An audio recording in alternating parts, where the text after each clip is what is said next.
ونصلي على رسوله الكريم أما بعد فأعوذ بالله من الشيطان الرجيم بسم الله الرحمن الرحيم أفمن شرح الله صدره للإسلام فهو على نور من ربه صدق الله العظيم اللهم صل على محمد وعلى آل محمد كما صليت على إبراهيم وعلى آل إبراهيم إنك حميد مجيد اللهم بارك على محمد وعلى آل محمد كما باركت على إبراهيم وعلى آل إبراهيم إنك حميد مجيد. میرے محترم بھائی اور بزرگوں، حضرت ابراہیم اور حضرت اسماعیل علیہ السلام دونوں باپ بیٹا دونوں اللہ کے نبی ہیں، اور دونوں نے اللہ کے حکم سے اللہ کا گھر بنایا، بیت اللہ بنایا۔ حضرت ابراہیم علیہ السلام اللہ کے خلیل ہیں، اللہ کے نبی ہیں، اللہ کے حکم سے اللہ کا گھر بنایا۔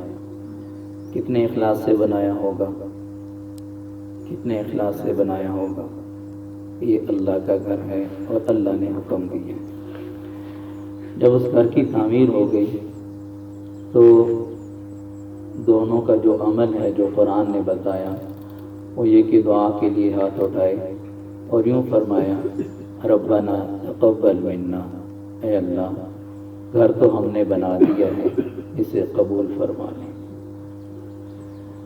تو ایک بہت بڑا سبق مسلمان کے لیے کہ جب بھی اس کا کوئی نیک عمل اللہ اسے توفیق دے دیں اور وہ نیک عمل کر لے تو اس کے بعد اس کی چاہت، اس کی تمنا، اس کی درخواست وہ یہی ہوتی ہے کہ اب اللہ اسے قبول کر لے۔ یقیناً آدمی 100% جیسے جن آداب کی رعایت رکھنی چاہیے اور جس طرح اللہ کی عبادت کرنی چاہیے انسان نہیں کر سکتا، کمزور ہے، بہت ساری غلطیاں رہ جاتی ہیں، تو اللہ تعالیٰ نے تلافی کا ایک طریقہ رکھا ہے کہ آدمی آخر میں استغفار کر لے اور دعا کر لے اور اپنی عاجزی اور انکساری کا اظہار کر دے کہ اللہ میں تو کمزور تھا، اتنا ہی کر سکتا تھا، اسے قبول فرما لے۔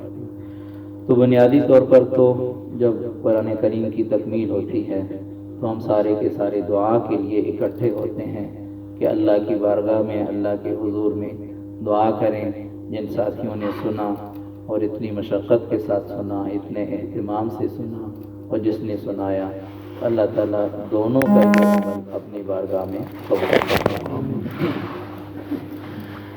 دوسری بات یہ کہ نبی کریم صلی اللہ علیہ وسلم نے ارشاد فرمایا من صام رمضان ایمانا و احتسابا غفر له ما تقدم من ذنبه، جو آدمی ایمان کے ساتھ اور اجر کی امید رکھتے ہوئے رمضان کے روزے رکھے گا اس کے سارے گناہ معاف ہو جائیں گے۔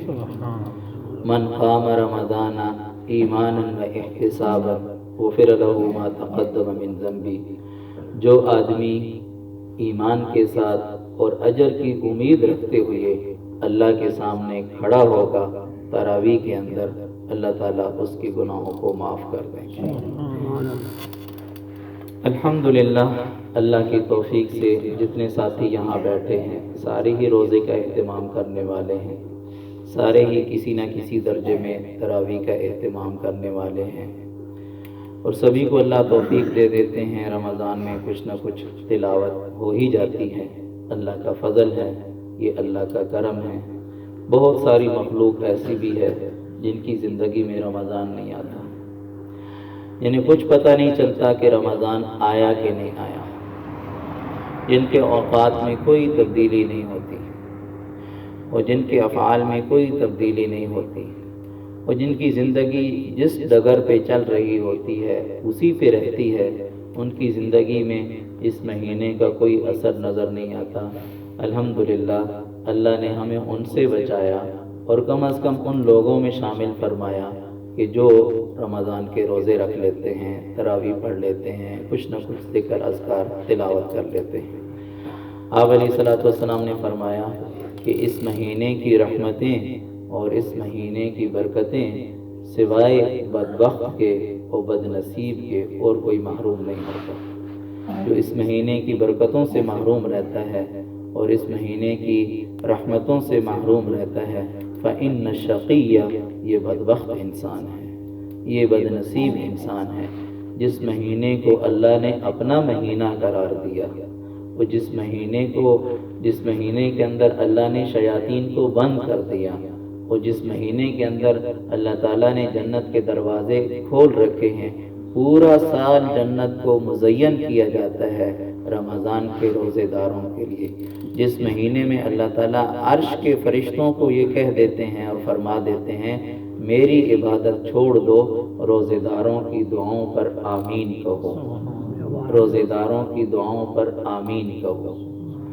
تو اتنا مبارک مہینہ ملے، اتنا برکتوں والا مہینہ ملے، اور پھر بھی کوئی اللہ کی رحمت سے محروم رہے تو حقیقی محروم ہے، حقیقی بد نصیب ہے، حقیقی بدبخت ہے۔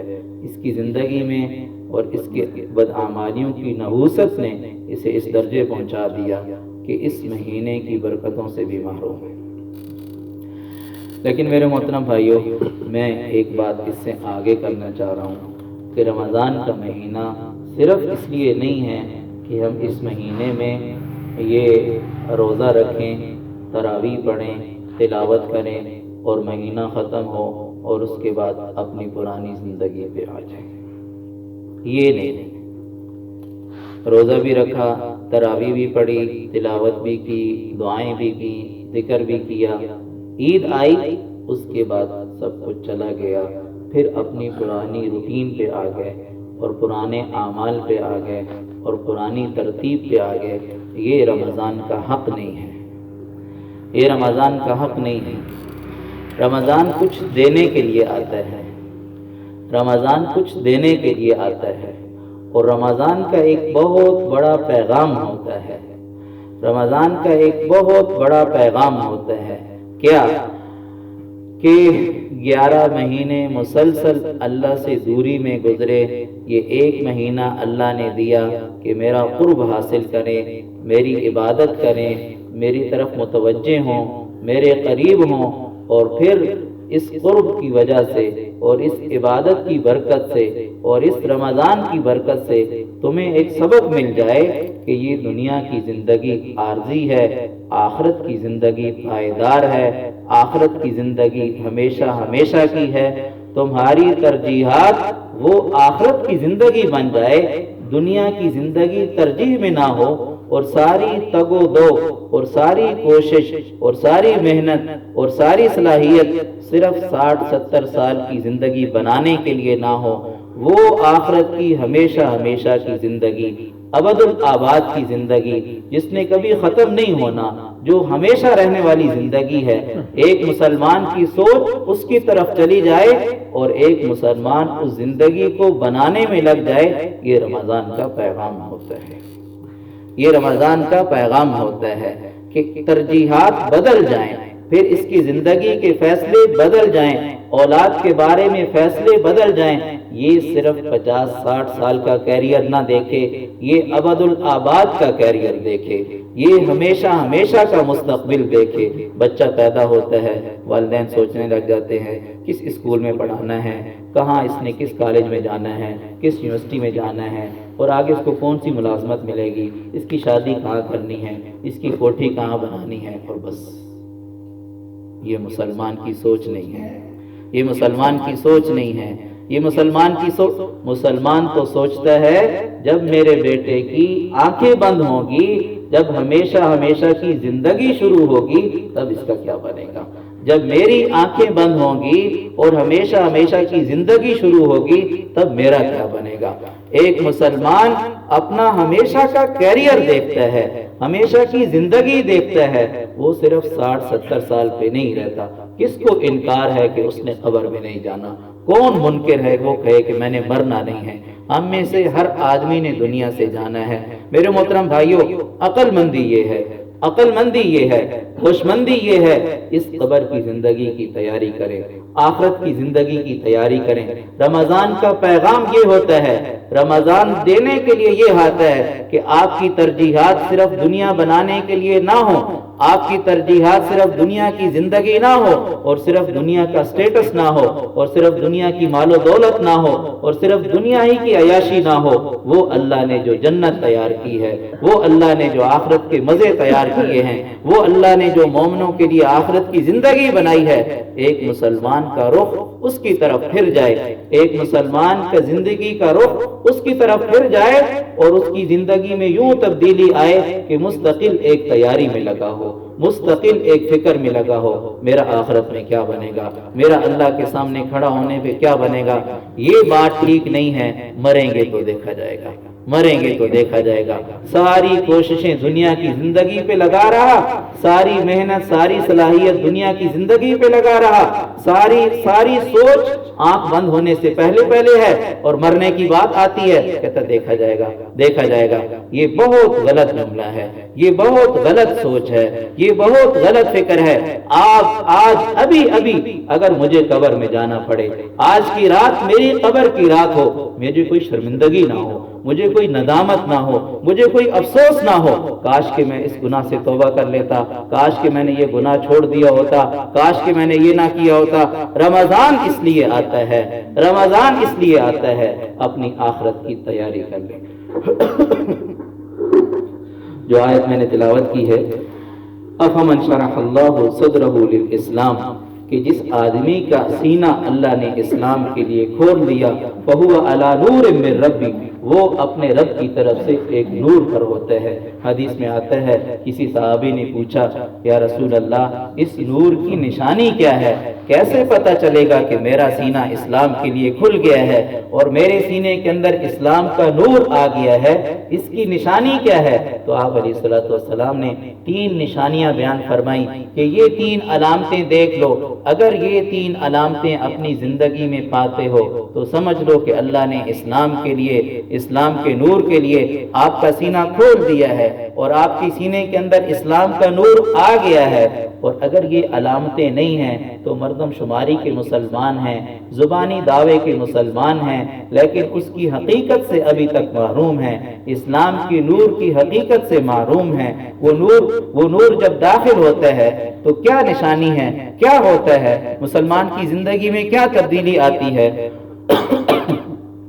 آپ علیہ الصلوۃ والسلام نے ارشاد فرمایا پہلی نشانی یہ ہے التجافی عن دار الغرور، التجافی عن دار الغرور، دنیا سے بے رغبتی پیدا ہو جاتی ہے، دنیا سے بے رغبتی پیدا ہو جاتی ہے، دنیا میں زیادہ دل نہیں لگتا، دنیا میں زیادہ دل نہیں لگاتا۔ مسافر آدمی کو کیا لگے کہ اسٹیشن پہ سوچنے لگ جائے ایسی عمارت بناؤں اور ایسے بیٹھنے کے لیے جگہ بناؤں، اس میں تو سفر کرنا ہے، وہ تو گھنٹے کے لیے آیا ہے، آدھے گھنٹے کے لیے آیا ہے، وہ وہاں بیٹھ کے لمبے منصوبے نہیں بناتا، وہ وہاں بیٹھ کے لمبی پلاننگ نہیں کرتا اور وہ لمبی کہانیاں نہیں کرتا، وہ کہتا ہے میری تو گاڑی آنے والی ہے، میں تو جانے والا ہوں، میں نے کون سا یہاں ٹھہرنا ہے۔ ایک مسلمان کی جب آنکھ کھل جاتی ہے، اسلام کا نور جب اس کے سینے میں داخل ہو جاتا ہے، یہ دنیا اسے گزرگاہ نظر آتی ہے، یہ دنیا اسے گزرگاہ نظر آتی ہے، یہ دنیا اسے اسٹیشن نظر آتا ہے۔ وہ کہتا ہے پتہ نہیں کب چلا جاؤں، آج چلا جاؤں، صبح چلا جاؤں، ہفتے بعد چلا جاؤں، سال بعد چلا جاؤں،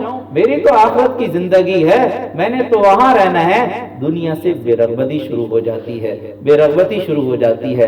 التجافی عن دار الغرور، یہ پہلی نشانی ہے اسلام کے نور کے داخل ہونے کی۔ والانابۃ الی دار الخلود، جنت کا شوق لگ جاتا ہے، آخرت کا شوق لگ جاتا ہے، جنت کی نعمتوں کا شوق لگ جاتا ہے۔ وہ جو اللہ نے قرآن میں بیان کی ہیں، وہ جو احادیث میں بیان کی گئی ہیں، وہ جو ایک مومن آدمی ایمان لایا ہے جنت پر، جہنم پر، وہ جو آخرت کی چیزیں ہیں، جو ایمان بالغیب یہ لے کے آیا ہے، اس کے سینے کے اندر جب اسلام کا نور آتا ہے، جب اسلام کا نور آتا ہے، اسے آخرت کا شوق لگ جاتا ہے، اسے آخرت کا شوق لگ جاتا ہے۔ والانابۃ الی دار الخلود والاستعداد للموت قبل النزول، اور تیسری نشانی یہ ہوتی ہے، تیسری نشانی یہ ہوتی ہے کہ یہ مرنے سے پہلے مرنے کی تیاری شروع کر دیتا ہے، یہ مرنے سے پہلے مرنے کی تیاری شروع کر دیتا ہے۔ میرے محترم بھائیوں، بہت چھوٹا سفر ہو، بہت چھوٹا سفر ہو، یہاں سے تلگنگ جانا ہو، یہاں سے چکوال جانا ہو، آدمی جیب بھی دیکھتا ہے، آدمی موبائل بھی دیکھتا ہے، کہ کیا کام ہے، کس سے ملنا ہے، پریشانی نہ ہو، کھانا کہاں کھائیں گے، پانی کہاں سے پئیں گے، ساری سوچیں آتی ہیں۔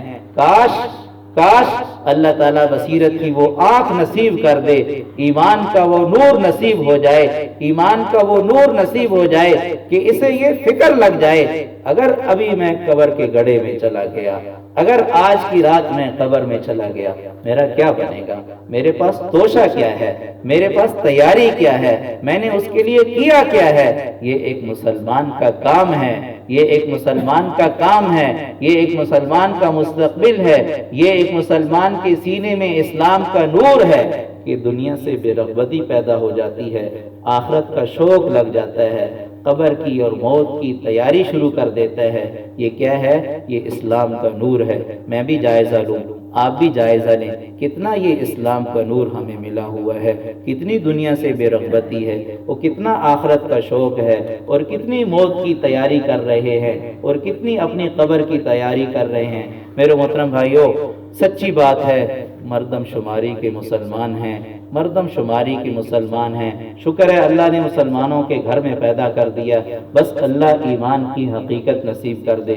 یہ جو آپ علیہ السلام نے فرمایا نا، جس نے رمضان کے روزے رکھے ایمان کے ساتھ، جس نے رمضان کا قیام کیا ایمان کے ساتھ، ظاہر ہے اس نے روزہ رکھنا ہے تو مسلمان ہی ہے، اس نے قیام کرنا ہے تو مسلمان ہی ہے، لیکن یہاں ایمان سے مراد ایمان کی حقیقت ہے، ایمان کی حقیقت ہے۔ ایک صحابی آئے، کہنے لگے یا رسول اللہ مل ایمان، ایمان کیا ہے؟ تو آپ علیہ السلام نے ایک نشانی بیان فرمائی، اذا سرت کا حسنتوں کا وساعت کا سیئتوں کا فانت مومن، آپ کی نیکی آپ کو خوش کرے، آپ کا گناہ آپ کو پریشان کرے، سمجھ لو ایمان والے ہو، سمجھ لو ایمان والے ہو۔ نیکی کر کے خوشی کوئی نہیں ہوتی، گناہ کر کے پریشانی کوئی نہیں ہوتی، بہت خطرے کی بات ہے۔ نماز جماعت کے ساتھ پڑھ لے خوشی کوئی نہیں ہے، جماعت فوت ہو جائے کوئی زیادہ پریشانی نہیں ہے، نماز پوری چل جائے کوئی پریشانی نہیں ہے، نماز پڑھ لی ہے کوئی خوشی نہیں ہے، تراویح آج 20 رکعتیں پڑھی ہیں کوئی خوشی نہیں ہے، آج 8 پڑھی ہیں کوئی پریشانی نہیں ہے، بس کبھی مرضی آئی، کبھی دل میں آیا 8 پڑھ کے بھاگ جاتا ہے، کبھی 4 پڑھ کے بھاگ جاتا ہے، کبھی گندم کی کٹائی میں بالکل ہی چلی جاتی ہے، کبھی تھریشر میں بالکل ہی چلی جاتی ہے، کوئی پریشانی نہیں ہوتی۔ ایمان کہاں ہے؟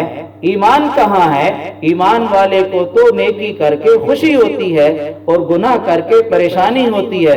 حضرت عبداللہ ابن مسعود رضی اللہ تعالیٰ عنہ فرمانے لگے، مومن اور منافق کے درمیان فرق یہ ہے، ایک مومن بھی غلطی کرتا ہے اور ایک منافق بھی غلطی کرتا ہے، لیکن مومن آدمی جب غلطی کرتا ہے اسے یوں لگتا ہے جیسے کسی بہت بڑے پہاڑ کے نیچے کھڑا ہو اور اسے تیزی سے بھاگتا ہے، ایسے غلطی کے بعد توبہ کرتا ہے۔ اور منافق آدمی جب غلطی کرتا ہے اور گناہ کرتا ہے اس کے بعد اسے اتنا بھی افسوس نہیں ہوتا جتنا کہ ایک ناک پہ مکھی بیٹھی ہو اور اس کی وجہ سے اسے پریشانی ہو اور یہ اپنے ہاتھ سے اڑا دیتا ہے، اتنی بھی اسے پریشانی نہیں ہوتی کہ میں نے اللہ کی نافرمانی کر دی ہے، میں نے اللہ کا حکم توڑ دیا ہے، یہ میں نے کیا قیامت توڑ دی کہ میں نے معصیت کر دی، یہ میں نے کیا ظلم کر دیا کہ اللہ کا میں نے حکم توڑ دیا اور نافرمانی کر دی۔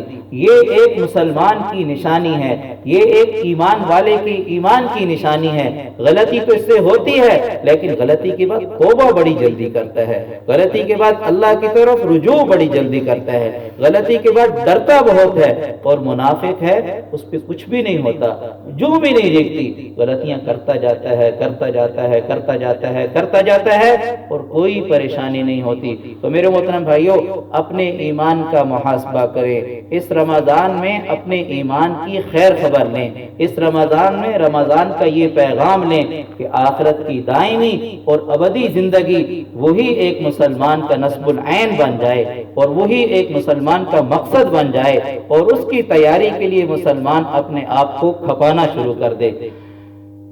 یہ ایک مسلمان کا کام ہے اور یہ ایک رمضان سے ملنے والا پیغام ہے۔ بس آخری میں باتیں عرض کرتا ہوں، اس کے بعد دعا کرتے ہیں۔ آج فتنے کا دور ہے، سچی بات ہے، اپنے ایمان کی حفاظت کی ضرورت ہے اور اللہ سے اپنا ایمان مانگنے کی ضرورت ہے۔ صبح میں نے چند ساتھیوں سے عرض کیا، ہمارے پاس یہاں ایک عورت نے مسئلہ بھیجا کہ مجھے اپنے خاوند نے 3 طلاقیں دی ہیں لیکن میں نے اپنے خاوند کے ساتھ رہنا ہے، اگر اسلام کو چھوڑنا پڑے تو میں تیار ہوں۔ ایک مسلمان کی نظروں میں ایمان کی کوئی حیثیت نہیں ہے، کوئی حیثیت نہیں ہے۔ بیٹا بچ جائے، شوہر بچ جائے، مال بچ جائے اور دنیا بن جائے، بس۔ آج دیکھیں یہ عالمی وبا ہے، بیماری ہے۔ کافروں کی اور مسلمانوں کی ترجیحات کیا ہے؟ ترجیحات کیا ہے؟ جو وہ اپنا رہے یہ بھی وہی کر رہے۔ کسی کی زبان سے آج تک ایک لفظ بھی نہیں نکلا اللہ کی طرف رجوع کر لے، توبہ کر لے، مسجد میں آ کے ڈیرا لگا لے، مسجد میں آ کے اللہ سے معافی مانگے۔ وہ ہندو ہو کر وہ مسلمانوں سے کہتے ہیں مسجدوں میں جاؤ، اللہ سے معافی مانگو، ہمارے لیے بھی دعا کرو، یہ ختم ہو۔ یہ مسلمان ہو کر کہتے ہیں نہیں مسجد کے قریب نہیں جاؤ، بس گھروں میں بیٹھ جاؤ، بیماری سے بچ جاؤ۔ اور آج خدا نخواستہ دجال کیا چیز ہے؟ دجال یہی تو ہے۔ آپ علیہ الصلوۃ والسلام نے ارشاد فرمایا اس کے پاس دو چیزیں ہوں گی، ایک جنت نما ہوگی، ایک جہنم نما ہوگی، اور وہ لوگوں سے کہے گا میری جنت میں داخل ہو جاؤ۔ جو اس کی جنت میں داخل ہوگا وہ آگ ہوگی، اور جو اس کی جہنم میں داخل ہوگا وہ جنت ہوگی۔ آج ہمارا ایمان کیا ہے؟ آج ہمارا ایمان اگر کوئی آدمی کہہ دے کہ یہ ویکسین لگا لو، یہ ویکسین لگا لو، اور اپنے ایمان کو چھوڑ دو، آپ اندازہ لگاؤ کتنے لوگ ایمان پہ باقی رہیں گے؟ ان کی ترجیحات میں سب سے بڑی ترجیح بس میری جان بچ جائے۔ ایمان جاتا ہے تو جائے، اسلام جاتا ہے تو جائے، اسے یہ پرواہ نہیں ہے، اسے کیا ہے؟ خوف ہے۔ ایک نفسیاتی مریض بن چکا ہے کہ شاید میں اس سے بچ جاؤں تو ہمیشہ ہمیشہ کے لیے بچ جاؤں گا۔ یہ میں نہیں کہہ رہا، تدابیر اختیار کرنی چاہیے، احتیاط اختیار کرنی چاہیے، اپنی زندگی کا خود خیال رکھنا چاہیے۔ خودکشی اسلام میں حرام ہے۔ اپنے آپ کو ایسے مواقع میں نہیں ڈالنا چاہیے کہ آدمی کی صحت خراب ہو جائے اور آدمی بیمار ہو جائے۔ اللہ سے ہمیشہ عافیت مانگے بھی صحیح اور اپنی صحت کا خیال بھی رکھے، لیکن میرے محترم بھائیوں صحت بچاتے بچاتے کہیں ایمان نہ چلا جائے، یہ بڑی غلط ترجیح ہوگی، یہ بڑی غلط بات ہوگی۔ ایک مسلمان کی ترجیح سب سے پہلے ایمان ہے، سب سے پہلے اسلام ہے، اس کے بعد اپنی جان ہے، اس کے بعد اپنا مال ہے۔ حضرت ابو سلمہ رضی اللہ تعالیٰ عنہ مکہ سے نکلے، مکہ والوں نے بیوی چھین لی، مکہ والوں نے بیٹا چھین لیا، مکہ والوں نے سارا مال و دولت چھین لیا۔ اس حال میں لٹے پٹے اللہ کے نبی صلی اللہ علیہ وسلم کی خدمت میں حاضر ہوئے اور اپنی ساری آپ بیتی سنائی کہ اللہ کے نبی میرے پاس تو کچھ بھی نہ رہا، میرا سارا مال چھین لیا، دولت چھین لی، میری بیوی بھی انہوں نے چھین لی، میرا بیٹا بھی انہوں نے چھین لیا۔ تو آپ علیہ السلام نے فرمایا، یہ نہیں فرمایا یہ آپ نے کیا ڈھا دیا اور یہ کیا ظلم کر دیا، کہ اس وقت تو ہجرت واجب تھی، ایمان کی نشانی تھی۔ آپ نے فرمایا ابو سلمہ قد ربحت البیع، قد ربحت البیع، بڑے نفع کا سودا کیا ہے تو نے، بڑے نفع کا سودا کیا ہے کہ سب کچھ قربان تو کر دیا لیکن اپنا ایمان تو نہ چھوڑا، اپنا ایمان تو بچا لیا۔ حبیب ابن زید صحابی ہیں اور مسیلمہ کذاب کے پاس آپ علیہ السلام کا خط لے کے گئے، خط اس کو دعوت دی کہ جو آپ نبوت کا دعویٰ کر رہے ہو جھوٹا کر رہے ہو۔ اس نے ان کو سامنے کھڑا کیا اپنے دربار میں اور کہنے لگا اتشہد ان محمد الرسول اللہ، یہ گواہی دیتے ہو کہ محمد اللہ کے رسول ہیں؟ فرمایا جی ہاں گواہی دیتا ہوں۔ کہنے لگا اتشہد انی رسول اللہ، یہ گواہی دیتے ہو کہ میں اللہ کا رسول ہوں؟ فرمانے لگے لا اسمع، میں آپ کی بات سنتا ہی نہیں ہوں، کیا کہتے ہو؟ کہنے لگا اس کا دایاں بازو کاٹ دو، ان کا دایاں بازو کٹا۔ پھر کہنے لگا اتشہد ان محمد الرسول اللہ، اللہ کے رسول کی رسالت کی گواہی دیتے ہو؟ کہنے لگے جی۔ کہنے لگا اتشہد انی رسول اللہ، یہ گواہی دیتے ہو کہ میں اللہ کا رسول ہوں؟ فرمایا لا اسمع، آپ کی بات نہیں سنتا۔ کہا دوسرا بازو کاٹ دو، پھر تیسری مرتبہ کہا اس کی ٹانگ کاٹ دو، پھر چوتھی مرتبہ کہا، پھر کہا دوسری ٹانگ کاٹ دو۔ میرے محترم بھائیو کہنا آسان ہے اور سننا بھی آسان ہے۔ کوئی ایک ناخن تو ذرا کھینچے، کوئی ایک بال تو ذرا کھینچے۔ یہ کیا چیز ہے؟ یہ کیا چیز ہے؟ یہ کیا ایمان ہے؟ اس کے بعد کہا اس کے گوشت کو نوچنا شروع کرو، اور یوں ادھیڑ کر ان کو شہید کیا گیا۔ ان کی والدہ کو جب پتہ چلا کہ میرے بیٹے کو یوں شہید کیا گیا، فرمانے لگی لہذا اليوم ارضعتہ، اسی دن کے لیے تو میں نے دودھ پلایا، اس لیے تو دودھ پلایا۔ یہ کیا ایمان کی عظمت ہے، یہ کیا ایمان کی حیثیت ہے، یہ کیا ایک مسلمان کی نظروں میں ایمان کی ترجیح ہے۔ اور آج ہم دیکھیں حضرت حسن بصری رحمہ اللہ 110 ہجری میں ان کا انتقال ہوا۔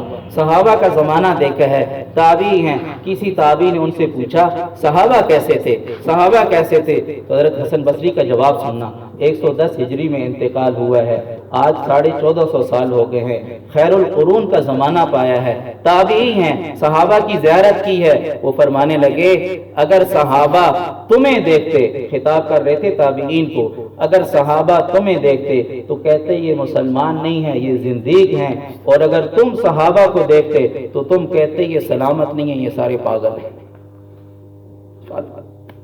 یہ اس زمانے کی بات کر رہا ہوں۔ حضرت حسن بصری رحمہ اللہ، آج ہمارا ایمان، آج ہمارا اسلام، آج ہماری ترجیحات، آج ہمارے سارے زندگی کے فیصلے اولاد کے بارے میں، ان کی تعلیم و تربیت کے بارے میں، اپنے بارے میں، اپنی کمائی کے بارے میں، سب دنیا سامنے ہے، سب دنیا سامنے ہے۔ آخرت کی زندگی سے نظریں بند، آخرت کی زندگی بالکل اوجھل کی ہوئی ہے، آخرت کی زندگی چھوڑی ہوئی ہے۔ وہ گویا کہ مذاق ہے کہ بس قبر میں چلے جائیں گے، دیکھا جائے گا، ہو جائے گا۔ نہیں نہیں میرے محترم بھائیوں، ایمان یہ ہے، رمضان کا پیغام یہ ہے، اپنی زندگی کے سارے فیصلے، اپنی زندگی کی ساری ترجیحات وہ ایمان کی بنیاد پر ہوں، وہ آخرت کی زندگی کی بنیاد پر ہوں، وہ اللہ کے حکموں کو ماننے کی بنیاد پر ہوں۔ آج یہ عزم کریں، آج یہ نیت کریں، اگر زندگی میں کوئی گناہ اور نافرمانی ہے اس سے آج ہی توبہ کریں، اسے آج ہی چھوڑیں۔ کم از کم جو فرائض ہیں، جو نماز ہے، جو روزہ ہے، جو زکوٰۃ ہے، جو بیت اللہ کا حج ہے، کم از کم یہ فرائض زندگی میں زندہ ہو جائیں، اور جن چیزوں کو اللہ نے حرام کیا ہے، جن چیزوں سے اللہ نے روکا ہے، ان سے رک جائیں اور باز آ جائیں، زندگی میں تبدیلی آ جائے گی، زندگی زندگی بن جائے گی، زندگی زندگی بن جائے گی، زندگی میں سکون و اطمینان آ جائے گا، زندگی میں چین آ جائے گا۔ اور ورنہ صرف دنیا ہی کو سامنے رکھنا ہے تو اللہ تعالیٰ نے ان مادی نعمتوں میں کفار اور مسلمانوں میں کوئی فرق نہیں رکھا۔ مسلمان بھی دنیا کی نعمتوں سے فائدہ اٹھاتے ہیں، اور سارے کافر بھی دنیا کی نعمتوں سے فائدہ اٹھاتے ہیں، اور دہریے بھی دنیا کی نعمتوں سے فائدہ اٹھاتے ہیں، جو اللہ کی ذات کو مانتے ہی نہیں ہیں۔ دنیا کی نعمتوں میں اللہ تعالیٰ نے یہ ترجیح رکھی نہیں ہے کہ یہ میرا فرما بردار ہے اور یہ میرا نافرمان ہے۔ ہاں، دین، اسلام، دینداری کی زندگی، یہ صرف اپنے پیاروں کو اللہ دیتے ہیں، یہ اللہ اپنے محبوبوں کو دیتے ہیں،